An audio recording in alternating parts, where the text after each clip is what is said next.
So hello everyone, this is our first class on YouTube. So basically ये एक intro class होगी और मैं इस वीडियो में डिस्कस करूंगा कि कैसे हम अपने फर्स्ट अटेम्प्ट में सीटेट क्लियर कर सकते हैं। मैं अपनी बात कर देता हूं कि मैंने अपना सीटेट पेपर 1 और सीटेट पेपर 2 दोनों ही अपने फर्स्ट अटेम्प्ट में क्लियर किए थे। और इसके साथ ही मैंने अपना रीट पीआरटी लेवल 1 भी क्वालिफाई कर रखा है और मैंने एस्टेट लेवल 1 भी क्वालिफाई कर रखा है। तो मैं आपको इस वीडियो में बताऊंगा कि कैसे आप अपने फर्स्ट अटेम्प्ट में अपने सीटेट का पेपर क्लियर कर सकते हैं। और आपको जैसे पता होगा कि जो सीटेट का पेपर होता है वो साल में 2 बार होता है, पर इस बार 2025 में मतलब कि जो जून जुलाई का पेपर है वो इस बार सीटेट का नहीं हुआ है। जून जुलाई वाला पेपर सीटेट का नहीं हुआ है इस बार। तो अब साल में 2 बार होते थे, एक तो जून जुलाई में होता था और एक दिसंबर जनवरी में होता था। तो सबको पता ही है कि इस बार का पेपर जो है वो दिसंबर में होगा। मोस्ट प्रोबेबली चांस है कि दिसंबर में होगा ही होगा। और जैसा कि आप जानते हैं कि इस समय सितंबर लगभग आधा जा चुका है और सितंबर के बाद हमारे पास सिर्फ अक्टूबर और नवंबर बचे हुए हैं। दिसंबर में तो हमारा पेपर ही होगा। तो ये सही समय है कि आप अपने सीटेट की तैयारी शुरू कर सकते हैं। मैं आपको बता देता हूँ कि सीटेट में जो लास्ट जो पेपर हुआ था उसमें ये देखिए, आप रिजल्ट देखिए, दिसंबर 2024 का रिजल्ट था जिसमें पेपर 1 में लगभग 6,86,197 फॉर्म डाले गए थे और उसमें अपियर हुए थे 5,72,489 स्टूडेंट्स जो थे वो अपियर हुए थे। आप ये देख सकते हैं, ये ऑफिशियल डाटा है। इसमें से सिर्फ क्वालिफाई कितने हुए? 1,38,389। ये तो फिर भी ठीक है, ठीक क्या कह सकते हैं। पर ये देखिए लेवल जो पेपर 2 का है उसमें 13,62,000 बच्चों ने पेपर भरा है, 11,36,000 बच्चों ने पेपर दिया है और उसमें सिर्फ और सिर्फ 1,39,888 बच्चे पास हुए हैं। इसका मतलब अप्रॉक्स 10 लाख जो बच्चे हैं वो इसमें फेल हो गए हैं। आप सोच सकते हैं कि 10 लाख बच्चे एक ऐसे एग्ज़ाम में फेल होना जिसमें सीटेट में सिर्फ और सिर्फ 60% मार्क्स पे आप क्वालिफाई होते हैं। 60% मार्क्स पे आप क्वालिफाई हो जाते हैं ऐसे एग्ज़ाम में जिसमें कोई भी नेगेटिव मार्किंग नहीं है, उसमें नो नेगेटिव मार्किंग है सीटेट में, उसमें 10 लाख बच्चे फेल हो रहे हैं। तो कहीं ना कहीं हमारी जो प्लानिंग है, मैं नेक्स्ट स्लाइड में बता देता हूँ कि कहीं ना कहीं हमारी जो प्लानिंग है, प्लानिंग ठीक नहीं है। और प्लानिंग के साथ साथ हमारे पास जो कंटेंट है वो या तो हमारे पास रिफाइंड कंटेंट नहीं है जिसकी वजह से, क्योंकि एक ऐसा लेवल आप सोचिए जिसमें 60% मार्क्स में आप पास हो सकते हैं, नो नेगेटिव मार्किंग है और आपके पास लगभग 150 क्वेश्चंस आते हैं इसमें और 150 क्वेश्चन के लिए आपको 150 मिनट्स दिए जाते हैं, जिसमें से आप लगभग एक क्वेश्चन पर मिनट भी देंगे आप तो अभी वो इजीली हो जाएगा। और सीटेट का एग्ज़ाम में जो लेवल है वो इतना हार्ड नहीं है जो कि मतलब कि उस पेपर में 10 लाख बच्चे फेल हो जाएं। आप सोच सकते हैं कि 10 लाख बच्चों का फेल होना एक ऐसे एग्ज़ाम में जिसमें कोई नेगेटिव मार्किंग नहीं है। तो कुछ सोचिए कि उसमें मतलब कि आपसे क्या गलती हो रही है। या तो आपकी प्लानिंग ठीक नहीं है या तो आपका कंटेंट है जो रिफाइंड नहीं है, मतलब कि आप इतना सारा पढ़ रहे हैं वो पूछा इससे जा रहा है, तो ये जो पढ़ रहे हैं ये तो बेकार ही हुआ ना आपके लिए। आप 10 चीज़ें पढ़ने से अच्छा एक चीज़ ऐसे पढ़िए जो आपको आपका मतलब कि एग्ज़ाम क्लियर करवाए। मेन फोकस आपका एग्ज़ाम क्लियर करने में होना चाहिए। आप देख सकते हैं कि अभी DSSS पीआरटी की वैकेंसी आ रखी है और ये वैकेंसी अप्रॉक्स 4.5 साल बाद आई है। DSSS की वैकेंसी 4.5 साल बाद आई है और उसमें आप सोचिए कि इस बार 2025 में सीटेट का पेपर हुआ नहीं है। तो जो बच्चे मतलब कि जैन में पेपर हुआ ही नहीं है, सॉरी जैन में नहीं, जैन का तो वो हो गया था, मतलब कि जुलाई में पेपर नहीं हुआ है। तो सोचिए अब इतने सालों बाद वैकेंसी आई है और आप इसमें अप्लाई भी नहीं कर पाएंगे, तो फिर कितनी वो दिक्कत होगी आपको, आपकी चांस ये मिस हो गया। इसलिए सीटेट तो एक ऐसा एग्ज़ाम है जिसको आप मतलब कि आप अपना DLED वगैरह में या BEd में एग्ज़ाम मतलब कि एडमिशन लेने के बाद ही इसको भाई फॉर्म भरिए और उसको क्लियर करके रख लीजिए, क्योंकि ये एक बार क्लियर हो गया तो ये लाइफ टाइम वैलिड होता है। ये ऐसा नहीं कि आपको बार बार देना पड़ेगा, ये लाइफ टाइम वैलिड होता है। तो इसका ये देखिए, इसमें नेक्स्ट स्लाइड में इसमें सीटेट पेपर वन का इसमें पूरा मैंने बताया हुआ कि चाइल्ड डेवलपमेंट है जिसको हम लोग CDP बोल देते हैं। CDP में इसमें आएंगे 30 क्वेश्चन, 30 मार्क्स। मैथ्स में 30 क्वेश्चन, 30 मार्क्स। लैंग्वेज वन ज़्यादातर लोग हिंदी ही लेते हैं इसमें। लैंग्वेज वन ज़्यादातर लोग हिंदी लेते हैं और लैंग्वेज टू इंग्लिश लेते हैं। लैंग्वेज टू इंग्लिश लेते हैं, तो ये भी 30 मार्क्स।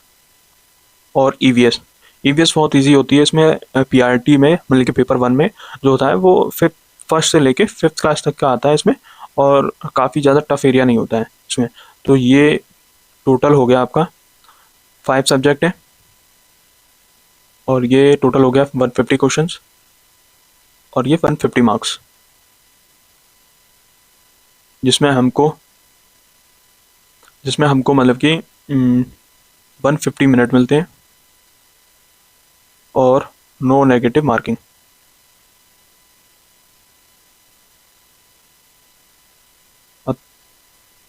ये ऐसे ही लेवल 2 का भी है। ये तो पीआरटी के लिए हो गया पहला पेपर के लिए, और सेकंड पेपर के लिए देखेंगे तो उसमें भी चाइल्ड डेवलपमेंट आता है। और मैं आपको एक चीज़ और बताऊंगा इसके बाद में, चाइल्ड डेवलपमेंट 30 मार्क्स। इसमें जो एसएसटी होती है, जो साइंस बैकग्राउंड के होते हैं या मैथ उनके पास होती है, उसके 60 क्वेश्चन 60 मार्क्स। और एसएसटी होती है जिसके पास जो हिस्ट्री और ज्योग्राफी वाला पार्ट है, उसके 60 क्वेश्चन 60 मार्क्स। इसमें भी लैंग्वेज वन और लैंग्वेज टू चूज़ कर सकते हैं। मोस्टली आप हिंदी या इंग्लिश में से ही करते हैं। बाकी इसमें लगभग 22 लैंग्वेज हैं, जिसमें से आप कोई भी लैंग्वेज चूज़ कर सकते हैं। तो ये इसमें भी ये 150 क्वेश्चन हो गए, 150 मार्क्स के, और 150 मिनट। इसमें भी मैं यहाँ लिख देता हूँ नो नेगेटिव मार्किंग।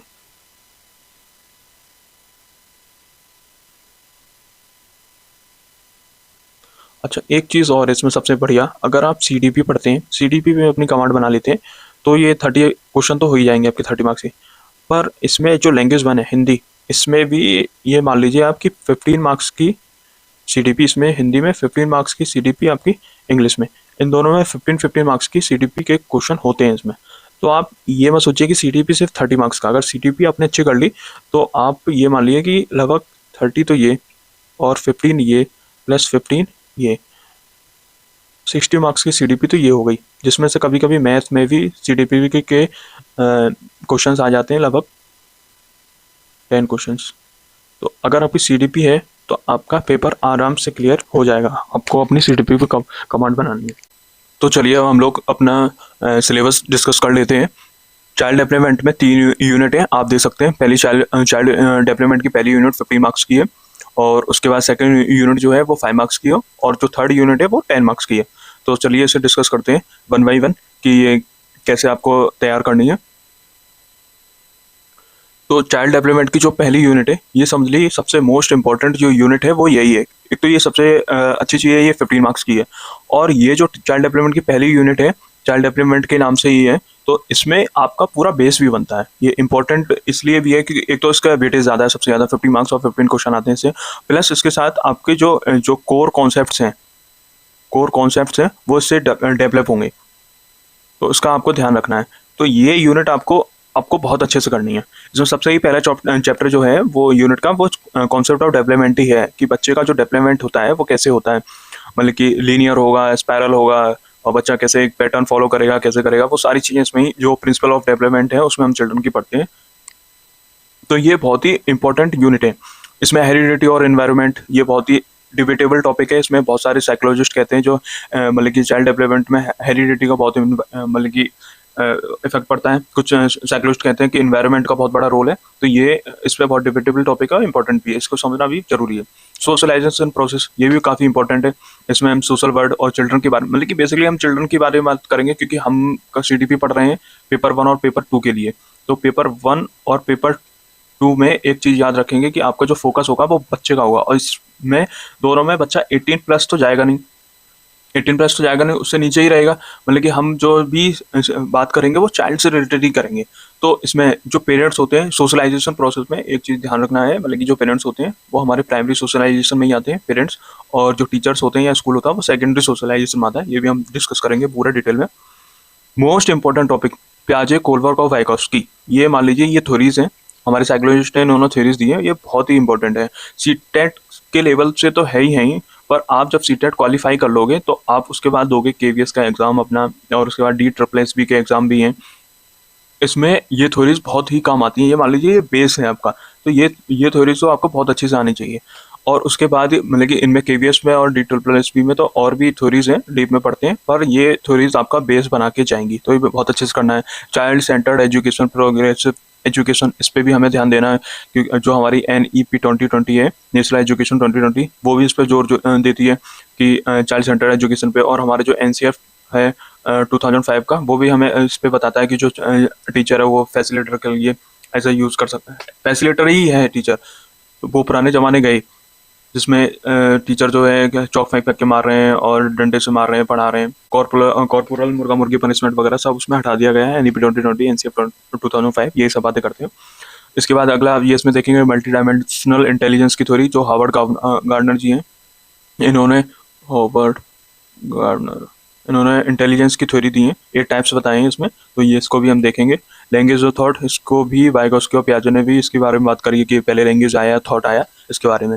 जेंडर एक सोशल कंस्ट्रक्ट के बारे में भी बात करेंगे कि समाज में कैसे सोशल कॉन्टेक्स्ट में जेंडर बनाया जाता है, जेंडर रोल है क्या है, जेंडर बाइसनेस वगैरह एजुकेशनल प्रैक्टिस में हम कैसे कर सकते हैं। जैसे हम बात करते हैं ना कि चलिए इसमें डीप में बाद में बात करेंगे। अब अगला देखते हैं, इंडिविजुअल डिफरेंसेस। इसमें क्या है, among learner understanding differences based on diversity language का, मतलब कि इंडिविजुअल डिफरेंस तो होंगे ही, हम we are humans not robot, तो उसमें इंडिविजुअल डिफरेंस तो होंगे ही। अब इसमें समझना पड़ेगा कि अलग अलग डिफरेंस कैसे हो सकते हैं, मतलब कि अलग अलग डाइवर्सिटी से आ रहा, कोई हिंदी में भी, हिंदू में भी अलग अलग हैं, जैसे कि कोई मराठी है, मराठी बोल रहा है, कोई तमिल बोल रहा है, तो ये अलग अलग डाइवर्सिटी हो गई। कास्ट हो गया, जेंडर हो गया, कम्युनिटी हो गई, रिलीजन है, हिंदू मुस्लिम ईसाई सब कुछ है, तो इस बेस पे भी मतलब कि डिफरेंसेस क्रिएट होते हैं, तो ये हम पढ़ेंगे। अब ये कंटिन्यूस एंड कॉम्प्रिहेंसिव इवोल्यूशन, ये तो इम्पोर्टेंट टॉपिक है, ये CC बोलते हैं इसको, और ये CBSE लेके आया था इसको, CBSE लेके आया था इसको 2011 में, इसमें मतलब कि पहली बार इंट्रोड्यूस हुआ था ये। और इसमें मतलब की बात करी थी FA और SA की बात हम इसी में करते हैं कि सिर्फ पेन पेपर टेस्ट ना हो, हमारा मतलब कि FA भी हो, मतलब कि हम बच्चों को ओवरऑल उसका डेवलपमेंट कर सकें, उसके ऊपर ये लेके आया था, काफ़ी अच्छा है, इंपॉर्टेंट भी है, पढ़ना पड़ेगा। और अगली यूनिट देखते हैं, कॉन्सेप्ट ऑफ इंक्लूसिव। अगर इंक्लूसिव एजुकेशन इंपॉर्टेंट है ये भी, पर आप एक चीज़ याद रखें कि अगर आपने यूनिट 1 अच्छे से कर ली ना, यूनिट 1, तो आपको यूनिट 1 पढ़ी भी है और उसका बेस भी है, उसका बेस स्ट्रॉन्ग कर लिया ना यूनिट 1 से आपने, तो आपको इंक्लूसिव एजुकेशन तो ये मान लीजिए बहुत ही आसानी से हो जाएगी। हमें बच्चे को इंक्लूड करना है, सीधी सी बात है कि बच्चे को इंक्लूड करना है, सेग्रीगेट नहीं करना है, हमें बच्चे को नहीं करना है, इंक्लूड करना है, बस इसी से ये पूरी यूनिट आपकी बहुत अच्छे से हो जाएगी, क्योंकि अलग अलग डाइवर्स बैकग्राउंड से बच्चे आएंगे, डिसएडवांटेज भी होंगे, डिप्राइव्ड भी होंगे, तो हमें उन सब बच्चों को इंक्लूड करके चलना है। और addressing the needs of children difficulties, हमें नीड्स, बच्चों की नीड्स का भी ध्यान रखना है, इम्पेयरमेंट और इन सब का। इसमें टैलेंटेड बच्चे भी होंगे, क्रिएटिव भी होंगे, स्पेशली एबल्ड भी होंगे, तो इन सब बच्चों का ध्यान रखना है हमें। अगले लास्ट है ये लर्निंग एंड पेडागोजी, 10 मार्क्स की है ये, मतलब सेकंड यूनिट से ज़्यादा वेटेज है इसका। तो उसमें मतलब कि बेसिकली हम बात करेंगे हाउ चिल्ड्रन थिंक, कैसे बच्चा सोचता है, लर्न करता है, वो बच्चा फेल होता है। ये याद रखना कि बच्चा फेल नहीं होता है, अगर बच्चा फेल हो रहा है मानी कि सिस्टम फेल हो रहा है, तो इसका भी ध्यान रखना है। और to achieve success in school performance, basic process of teaching and learning, children studies of learning as a social activity, social context के बारे में बात करना है, मतलब कि सोशल कॉन्टेक्स्ट वही सोशलाइजेशन के बारे में हो जाएगा ये। Child as a problem solver, scientific investigator, इसकी बात पियाजे जी भी कर रहे हैं, वो बोलते हैं कि जो चाइल्ड है वो लिटिल साइंटिस्ट है। अल्टरनेटिव कॉन्सेप्शंस, ये काफ़ी पूछा जाने लगा है आजकल, पहले इतना इसके ऊपर इतना टॉपिक नहीं आता था, कि बच्चे ने कोई अवधारणा बना ली है तो वो अल्टरनेटिव कौन सा करेंगे, हम उन्हें रॉन्ग कॉन्सेप्शन नहीं बोलेंगे, उन्हें या तो नाई बोलेंगे या अल्टरनेट बनेगी, उसको हम एग्जांपल वगैरह के थ्रू, हम डिस्कशन के थ्रू ठीक कर सकते हैं। तो ये भी हम पढ़ेंगे पूरा डीप में। Learning in children, understanding children errors, उनके बारे में, significant steps, learning process, cognition and emotions के बारे में पढ़ेंगे, मोटिवेशन और लर्निंग, छोटे छोटे से टॉपिक्स हैं पर हम सब देखेंगे, बहुत ही मजा आएगा इसमें। Learning in personal and environmental, तो ये आपका पूरा सिलेबस है। और अब मेन बात करते हैं हम लोग कैसे कैसे इन चीज़ों को करने वाले हैं। तो आप लोगों को मैंने बताया कि पेपर 2 में सीटेट के पेपर 2 में अप्रॉक्स 10 लाख बच्चे फेल हो रहे हैं, 10 लाख बच्चे फेल हो रहे हैं। आप खुद सोचिए, एक ऐसा एग्ज़ाम जिसमें मतलब 150 क्वेश्चन है, 150 मार्क्स है, 150 मिनट्स हैं, टाइम 150 मिनट है, ठीक है, और 150 मार्क्स हैं, और उसमें कोई भी नेगेटिव मार्किंग नहीं है। एक ऐसा एग्ज़ाम जिसमें कोई भी नेगेटिव मार्किंग नहीं है, जिसमें टाइम अच्छा है, मार्क्स एक है, और नेगेटिव मार्किंग के साथ साथ हमें 60% पर कैंडिडेट पास हो रहा है। 150 में से आपके अगर आप जनरल कैटेगरी से हैं तो 90 मार्क्स पे आप पास हैं, किसी और कैटेगरी से हैं, ओबीसी, एसटी, एससी, किसी अदर कैटेगरी से हैं, तो आप इस पे पास हो रहे हैं 82 पे। तो आप खुद सोचिए, जहाँ पे आपकी नेगेटिव मार्किंग नहीं है, जहाँ पे आपका टाइम आपको अच्छा मिल रहा है, पेपर का लेवल इतना हार्ड नहीं होता है। पेपर का लेवल मेरे हिसाब से तो इजी टू मॉडरेट ही रहता है, और मॉडरेट में भी ये मान लीजिए कि आप 90 मार्क्स लाना तो बहुत इजी है, इसमें आपको कोई मेरिट नहीं बन रही है, तब ये हाल है कि 10 लाख बच्चे फेल हो रहे हैं। आप ये देखिए, मैंने आपको डाटा भी पीछे दिखाया था। तो आप ये देखिए कि एक ऐसे एग्जाम में अगर बच्चे फेल हो रहे हैं तो कहीं ना कहीं हमारी प्लानिंग में गड़बड़ है। तो ये मेरा न्यू यूट्यूब चैनल है, और मैं इस पर आपको कंप्लीट सीडीपी पढ़ाऊंगा, और मैं सिर्फ ऐसे ही नहीं पढ़ाऊंगा क्योंकि मेरा एक्सपीरियंस है। मैंने पहले ही बताया कि मैंने अपने सीटेट के जो पेपर है, सीटेट पेपर 1 और सीटेट का पेपर 2 दोनों ही अपने फर्स्ट अटेम्प्ट में क्लियर किए हुए हैं। एस्टेट का लेवल 1 और रीट का एग्ज़ाम आप लोगों को भी पता है कि थोड़ा टफ होता है सीटेट के मुकाबले। ये मैंने अपने चारों एग्ज़ाम अपने फर्स्ट अटेम्प्ट में क्लियर किए हुए हैं, और मैं उसी बेस पे आपको भी मैं गाइड करूंगा कि मैं कैसे आप भी अपने फर्स्ट अटेम्प्ट में सीटेट का पेपर आसानी से क्रैक कर सकते हैं। आपको एक चीज़ समझनी पड़ेगी कि सीडीपी इम्पोर्टेंट सब्जेक्ट है टीचिंग में। सीडीपी इसलिए इम्पोर्टेंट है, आप इसे 30 मार्क्स के नज़रिए से देख रहे हैं, पर आप पूरा सिलेबस, आप एक बार ऑफिशियल वेबसाइट पे जाइए सीबीएसई की, और उस पर देखना कि उसमें सिलेबस दे रखा है पूरा। जो अदर सब्जेक्ट्स हैं जैसे हिंदी है, इंग्लिश है, हिंदी इंग्लिश हो गया, एसएसटी हो गया, आपका मैथ्स हो गया, ईवीएस हो गया, इन सब में भी आपका जो मार्क्स है उसमें हर ईच 50 मार्क्स की सीडीपी है इस सब्जेक्ट में। तो आप लगाइए कि अगर आपको सीटेट का पेपर क्वालिफाई करना है तो 15 मार्क्स ये, 15 मार्क्स ये, और 15 ये, 15 ये, तो 30 और 30 60 प्लस 30। आप सीडीपी भी अच्छी कैसे कर लेते हैं तो आप पास तो वैसे ही हो जाएंगे। तो इसलिए आपका फोकस जो होना चाहिए वो सीडीपी पे सबसे ज़्यादा होना चाहिए, सबसे ज़्यादा फोकस आपका सीडीपी पे होना चाहिए।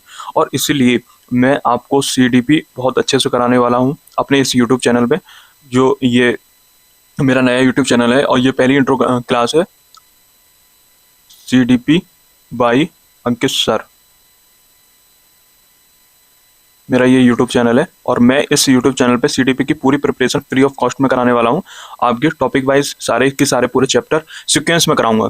ये नहीं कि ऐसे कि कोई भी टॉपिक बीच में से उठाया और शुरू कर दिया, नहीं, मैं पूरा सिलेबस आपका एक सीक्वेंस में कराऊंगा, टॉपिक वाइज कराऊंगा, यूनिट वाइज में, फिर टॉपिक चैप्टर वाइज के बाद उसको यूनिट वाइज हो गया, यूनिट वाइज चैप्टर वाइज, और चैप्टर वाइज भी उसमें भी इंपॉर्टेंट टॉपिक। ये नहीं कि कुछ भी आपको इधर से उधर शुरू कर दिया। और उसके बाद आपको क्वेश्चन प्रैक्टिस भी करवाऊंगा, एक्सपेक्टेड क्वेश्चंस, उसके साथ में प्रीवियस ईयर क्वेश्चन, कुछ मेरा एक्सपीरियंस काम आएगा, कुछ मैं प्रीवियस ईयर के क्वेश्चंस की भी देखूंगा। तो आपको मिक्सचर एक क्वेश्चन प्रैक्टिस कराई जाएगी, जिससे आप ये मान लीजिए ये बहुत ही बेस्ट टाइम है, समय सितंबर आधे से ज़्यादा जा चुका है, आपके पास हाथ में क्या बचा है, अक्टूबर और नवंबर, ये 2 महीने हैं, और दिसंबर मिड तक आपका एग्ज़ाम हो जाएगा, ये कंफर्म है। आप तो अपनी तैयारी उस हिसाब से करिए। सो ये था, ये इंट्रो क्लास थी, और उसके बाद ही अब नेक्स्ट क्लास से हम लोग अपना टॉपिक शुरू करेंगे। सो मेक श्योर कि आप, ये नया चैनल है मेरा, और इसको सब्सक्राइब कर लें। अगर आप लोगों को अच्छा लगे तो शेयर भी कर सकते हैं। जितना आप लोग सपोर्ट करेंगे उतना ही मैं ज़्यादा मोटिवेटेड होकर आप लोगों को अच्छा कंटेंट और प्रोवाइड करने की कोशिश करूँगा अपनी तरफ से, और मैं अपनी तरफ से बेस्ट करूँगा। इस बार हम लोग कोशिश करेंगे कि ये 10 लाख का जो है बच्चों का फेल होने का क्राइटेरिया इतना गंदा ना हो, तो यही हम लोग कोशिश करेंगे।